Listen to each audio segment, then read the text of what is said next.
গোপালগঞ্জের মকসুদপুরে ভয়াবহ অগ্নিকাণ্ডে পুড়ে গেছে ৩টি পাটের গুদাম। এতে পুড়ে গেছে ১,৭৭৫ মণ পাট। এই ঘটনায় কোটি টাকার ক্ষতি হয়েছে বলে জানিয়েছে ক্ষতিগ্রস্ত ব্যবসায়ীরা। আজ শনিবার ভোররাতে মকসুদপুর উপজেলা সদরের টিএনটি অফিসের সামনে এই অগ্নিকাণ্ডের ঘটনা ঘটে।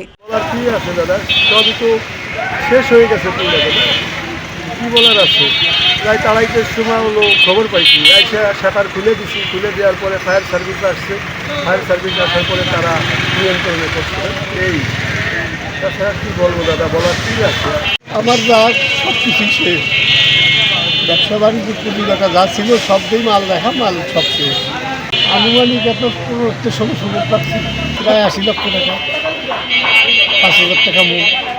Muksudpur fire service station officer Mehedi Hasan জানান, টিএনটি অফিসের পাশের পাট গুদামে অগ্নিকাণ্ডের ঘটনা ঘটে। পরে খবর পেয়ে মকসুদপুর এবং কাশিয়ানী ফায়ার সার্ভিসের 4টি ইউনিট ঘটনাস্থলে পৌঁছে প্রায় ২ ঘন্টা চেষ্টার পর আগুন নিয়ন্ত্রণে আনতে সক্ষম হয়। ততক্ষণে অগ্নিকাণ্ডে পাট ব্যবসায়ী সুনীল সাহার গোডাউনে রাখা ১৩০০ মণ পাট, নির্মল সাহার গোডাউনের ১৭৭৫ মণ পাট এবং ইকরাম মিয়ার গোডাউনের ৩০০ মণ পাট পুড়ে ছাই হয়ে যায়। প্রায় 2টা ৪১ সংবাদ পাই। আমরা তাৎক্ষণিকভাবে আমাদের 2টা ইউনিট একসঙ্গে আসে এখানে কাজ শুরু করি।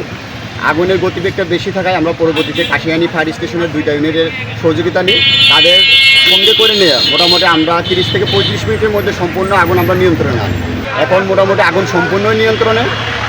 আগুনের নিয়ে কাজ চলতেছে। পাটটা ভেঙে দেওয়ার পরে আমরা সম্পূর্ণ আগুন নির্বাপন করার পরে আমরা কাজ সমাপ্ত ঘোষণা করি।